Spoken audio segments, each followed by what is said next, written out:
Hello there, how are you? It's so nice to see you.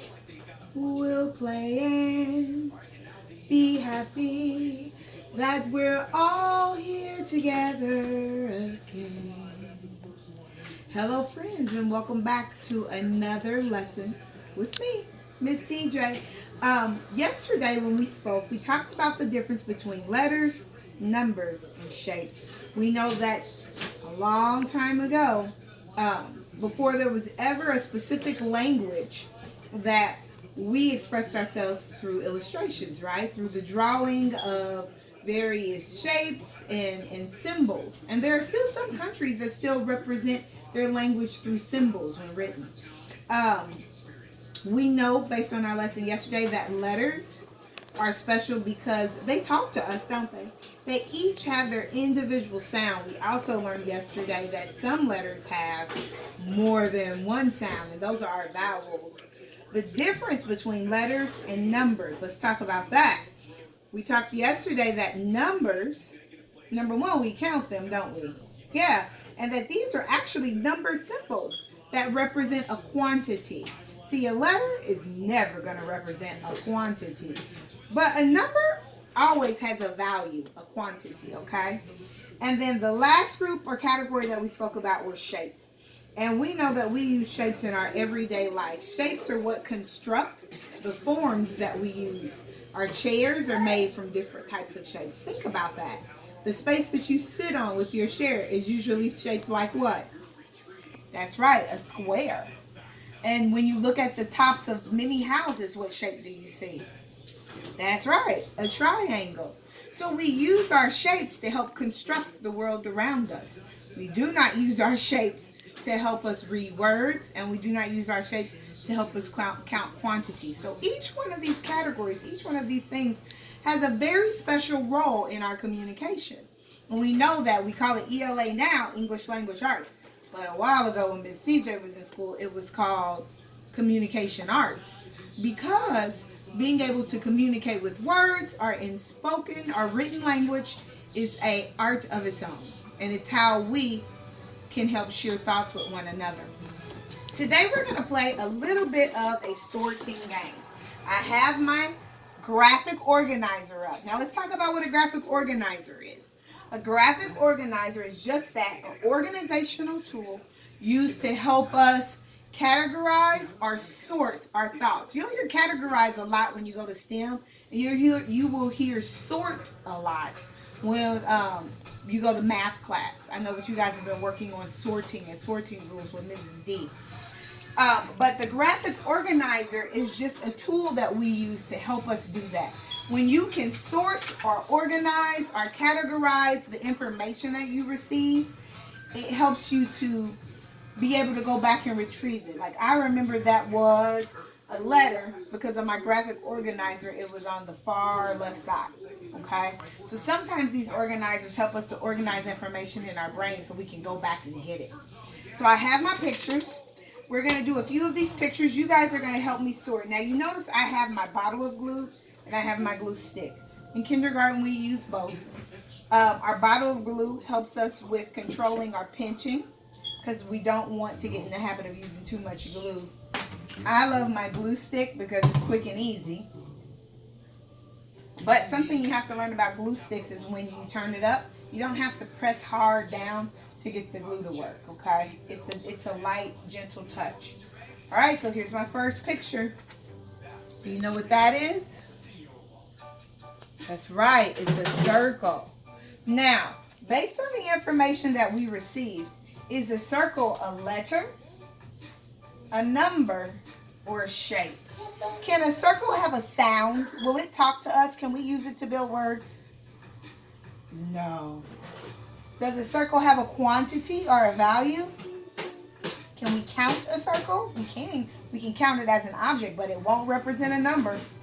So no, it is not a number. A shape. Circle is one of our shapes. Get my glue on, and I'm going to stick it in my shape column. There we go. All right, let's see. What's next? Oh, boy. I bet you already know what this is. Is this a letter, a number, or a shape? Let me look at that. Okay, so there is, it looks like the large curved line from Batman, doesn't it? And it looks like a small curved line from Batman. And then I see a cat. So this is to represent this beginning sound, that k sounding cat. Is this a letter, a number, or a shape? Am I going to use this letter to construct something to sit on? Probably not. Am I going to use this to represent a quantity? Does it have a sound, and does it talk to me a little bit? Yes, C is that's right, a letter. All right, let's try another one. Oh boy. Ooh, I bet you know already. All right, already. Oh, and there's even ladybugs. I'm going to count them. 1, 2, 3, 4, 5, 6. 6? That's the number. I gave it away. It's 6. It isn't a shape, and it isn't a letter. It's definitely a number. Did you notice that I counted? Remember, that was one of our rules. We count quantities so that we'll know what the number value is. So it is a number. C is a letter. It says K. 6 is a number. I'm going to count it. 1, 2, 3, 4, 5, 6. It represents a quantity. And the circle is a shape. Let's try another one. What is this? It is a square. Thank you, Jericho. What is a square? Is it a letter, a number, or a shape? It belongs with the circle. It is a shape. I use a square to help build the things in my environment. Perfect. Let's try another one.